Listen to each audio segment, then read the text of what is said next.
नमस्कार, मेरा नाम है प्रियंका आर्य। आप देख रहे हैं हिंद लाइव। बीजेपी का दोहरा चेहरा है। वो बातें कुछ और कहती है, करती कुछ और है। वादे तो बड़े बड़े कर देती है, लेकिन करने के वक्त में पीछे हट जाती है। और अभी उन्होंने फिर से एक ऐसा ही वादा कर दिया है, जिसको समित पात्रा ने ट्वीट भी कर दिया। आपको बता दें कि समित पात्रा ने ट्वीट क्या किया। उन्होंने ट्वीट किया है कि सभी बेटियों के लिए केजी से पीजी तक की पढ़ाई निःशुल्क होगी। पब्लिक ट्रांसपोर्ट में सभी महिलाओं के लिए निःशुल्क यात्रा की व्यवस्था होगी। ओबीसी आरक्षण की सूची में महिला, तेली और अन्य हिंदू समुदाय जो रह गए हैं, उनको समाविष्ट करने का काम भी भाजपा सरकार करेगी। तो मतलब यहाँ पे ये सीधे सीधे बंगाल में ये कह रहे हैं कि बंगाल वालों को कि जो भी लड़कियां, उनके लिए शिक्षा मुफ्त रहेगी, उनके लिए ट्रांसपोर्टेशन मुफ्त रहेगा, और जो भी ओबीसी में आते हैं उनके लिए जो आरक्षण नहीं है उन्हें दिया जाएगा।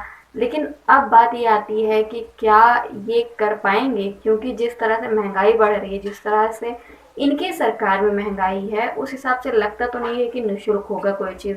अब रही बात अगर निःशुल्क यात्रा की, तो ये चीज़ कहीं ना कहीं आप पार्टी ने दिल्ली के मैनिफेस्टो में कहा था कि महिलाओं को बस में सेफली और वो भी मुफ्त में पहुंचाया जाएगा। तो इसके बारे में बहस बहुत सारी हुई गई थी कि किस तरह से ये सारी चीज़ें हो सकती हैं वगैरह वगैरह। तो इसी बात पर अब जो राघव चड्ढा है, आप पार्टी के नेता, उन्होंने तंज कसते हुए और मजाक उड़ाते हुए समीर पात्रा के ट्वीट पर बोला क्या है आपको बता दें। इन्होंने लिखा है कि तो फिर दिल्ली में जब सीएम केजरीवाल ने महिलाओं के लिए बस फ्री की थी, तो डिबेट में काहे हमसे बहस कर रहे थे बाबू। क्योंकि हमने आपको बताया कि किस तरह से वहाँ पर डिबेट हो रही थी, और वो बहुत सारी ऐसी बातें थी कि ये सब क्यों है, कैसे है, क्या महिलाएं नहीं कर सकती, ये सारी डिबेट चल रही थी। वो भी सीएम केजरीवाल जब ये सब कर रहे थे दिल्ली में, तो अब उसी चीज़ का कहीं ना कहीं वही चीज़ें इन्होंने भी लिखी है कि फ्री ट्रांसपोर्टेशन होगी, फ्री शिक्षा होगी। तो ये सारी चीज़ें अब इन पर जो है सवाल उठ रहे हैं। अब इसी को लेकर एक और जो है ट्वीट की गई है। ट्वीट किया है टीएमसी की नेता ने। तो उन्होंने क्या कहा है, महुआ मोर्चा, उन्होंने सीधे सीधे वार करते हुए बीजेपी पे लिखा है कि BJP which give India LPG at 875 rupees, petrol at 100 and diesel at 85 rupees, is promising West Bengal voters sugar at 5 and dal at 30 rupees. BJP सच तब कहेंगे जब सच के दाम बढ़ेंगे।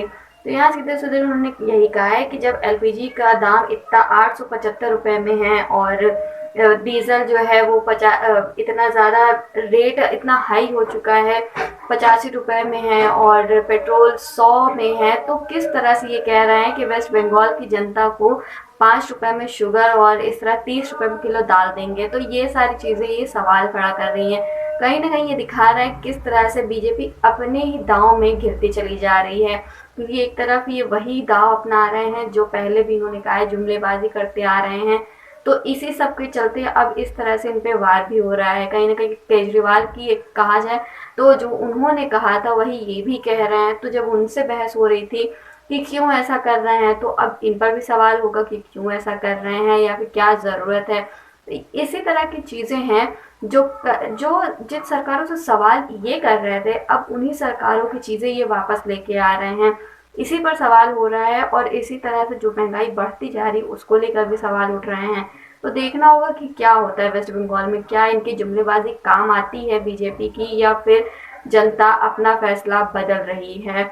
अभी की जानकारी के लिए बस इतना ही। अगर आपको ये वीडियो अच्छी लगी हो तो हमारी इस वीडियो को लाइक करिए, शेयर करिए, हमारे चैनल को सब्सक्राइब करिए।